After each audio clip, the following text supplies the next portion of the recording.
Hello friends, வணக்கம். நான் பிருத்திவ் சேது.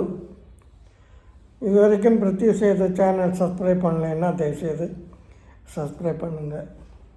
இன்றைக்கி ரொம்ப முக்கியமான ஒரு சாதுவை பற்றி நம்ம பேச போகிறோம். நிறைய சாதுகள் நமக்கு தெரிஞ்சிருக்கும். தமிழகத்தில் இருக்கிற ரமண மகரிஷி, சத்ய சாய்பாபா, அதுபோல் நிறைய பேர் நமக்கு தெரிஞ்சிருக்கும். இப்போ நான் சொல்ல போகிற சுவாமிஜிகள் நார்த் இந்தியாவில் இருக்கிற ஒரு சுவாமி. ரொம்ப ஒரு பிரபல்யமான ஒரு சாமி. பெரிய நம்ம வெளிநாட்டில் இருக்கிற நிறைய பிரபல்யங்கள் அவர்கிட்ட அவரை தரிசனம் பண்ணி அல்லது அவரோட ஆசிரமத்துக்கு தங்கியிருந்து அவருடைய பரிபூர்ணமான ஆசையை பெற்று மிகப்பெரிய கோடீஸ்வரர்களாக ஆனாங்க அப்படிங்கிறது தெரிய வேண்டிய ஒரு விஷயம். இவர் இமயமலை அடிவாரத்தில் இருக்கிறார். இவர் முதல்ல ஒரு அனுமன் கோவில் கட்டியிருக்கிறாரு.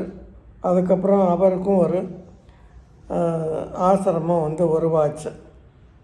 அது இப்போது ரொம்ப உலக புகழ் பெற்றதுன்னு சொன்னால் எப்படிங்கிறத நீங்கள் புரிஞ்சுக்கணுன்னா, அவரை பார்க்குறதுக்காக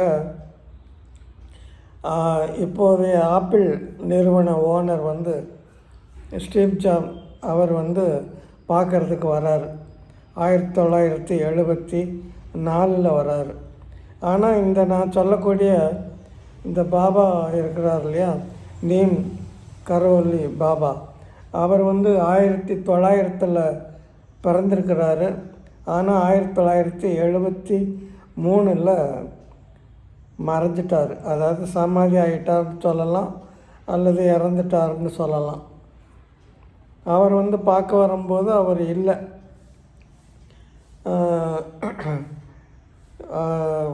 அவர்கிட்ட அதாவது நான் சொல்கிறது ஆப்பிள் நிறுவனர் பார்த்து அவர்கிட்ட ஆசீர்வாதம் வாங்கியிருக்கிறாரு. அவர் எப்போவுமே யார் போனாலும் ஒரு ஆப்பிள் பழத்தை தான் பிரசாதமாக கொடுக்குற வழக்கம். ஏன்னா அந்த இடங்களில் ஆப்பிள் பழம் நிறைய விளையும்னு நினைக்கிறேன். அதனால் அப்படி அவர் போகும்போது ஒரு ஆப்பிளை ஒரு குரங்கு கடித்து சாப்பிடுது. அதை பார்த்த உடனே இந்த ஆப்பிள் நிறுவனத்துக்கு ஒரு மனசுக்குள்ளே ஒரு எண்ணம் ஓடுது. இதையே நம்ம ஏன் சிம்பலாக வச்சு ஒரு தொழிலை தொடங்கப்படாது அப்படின்னு தோணுனதுனால ஆப்பிள் சிம்பலை உருவாக்கினார், மொபைலை உருவாக்கினார்.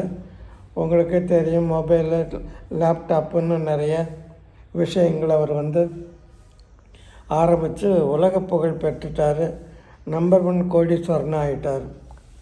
அப்போது இதை பார்த்த உடனே நம்ம ஃபேஸ்புக் ஓனர் அவர் என்ன சொல்கிறாருன்னா, இந்த ஆப்பிள் நிறுவனரை போய் பார்த்து நானும் வாழ்க்கையில் முன்னுக்கு வரணும்னு பார்க்குறேன், ஆனால் முடிய மாட்டேங்குது, என்ன பண்ணுறதுன்னு தெரியல அப்படின்னு சொன்ன உடனே, நீங்கள் எப்படி ஜெயிச்சிங்க அப்படின்னு சொல்லி அவர் இந்த ஆப்பிள் ஓனர்கிட்ட கேட்குறாரு. அப்போ அவர் சொன்னார், நீங்கள் ஒன்று பண்ணுங்கள், நேராக இந்தியாவுக்கு போங்க.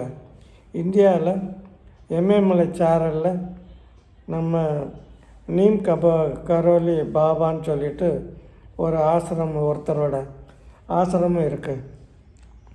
அவரை போய் நீங்கள் வேண்டிக்கிட்டிங்கன்னா நீங்கள் வேண்டினது எதாக இருந்தாலும் உங்களுக்கு கொடுக்கும். அப்படி ஒரு அற்புதமான சக்தி உள்ளவர் அவர். நான் அப்படி தான் அவரை போய் பார்த்து இன்றைக்கி நம்பர் 1 பணக்காரனாக இருக்கிறேன், நீங்களும் போய் பாருங்கள் அப்படின்னு சொன்னோன்னே அவருக்கு ரொம்ப சந்தோஷம் ஆகி அவரும் போய் பார்க்குறாரு. அவரை போய் பார்த்ததுக்கப்புறமா ஆசிரமம் போய் பார்த்துட்டு வந்தோடதுக்கப்புறமா அந்த ஃபேஸ்புக்குக்கெல்லாம் அங்கீகாரம் கிடைக்குது. உலகம் பூரா அது பரவுது. உங்களுக்கே தெரியும் எவ்வளோ கோடிக்கணக்கான சொத்து அவர் கிடைச்சது அப்படிங்கிறது தெரியும். அதனால் நிறைய பேர் வந்து அந்த பாபாவை கும்பிட்டு நிறைய பலன் அடைஞ்சிருக்கிறாங்க. அதனால் நீங்களும் வந்து அதை அந்த பாபாவை நீம் கரோலி பாபாவை வணங்குனீங்கன்னா உங்களால் நிறைய ஜெயிக்க முடியும். நான் கூட அதை பார்த்த உடனே அமேசானில் நேற்றுக்கு அவரோட புகைப்படம் ஒன்று ஒரு ஃப்ரேம் போட்டது ஒன்று வாங்கினேன். அது இந்த காட்டுறேன் பாருங்கள்.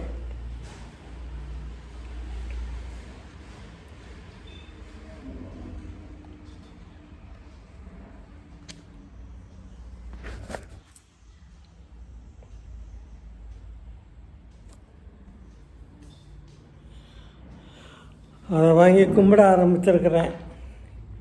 நமக்கு பொருளாதாரமாக எந்த பிரச்சனையும் இல்லைன்னா கூட மனிதனுக்கு வந்து பணம் சேர்க்கணுங்கிற ஆசை இருக்க தானே செய்யும். புகழும் பணமும் வேண்டான்னு சொல்கிறவங்க யாரும் இருக்காங்களா?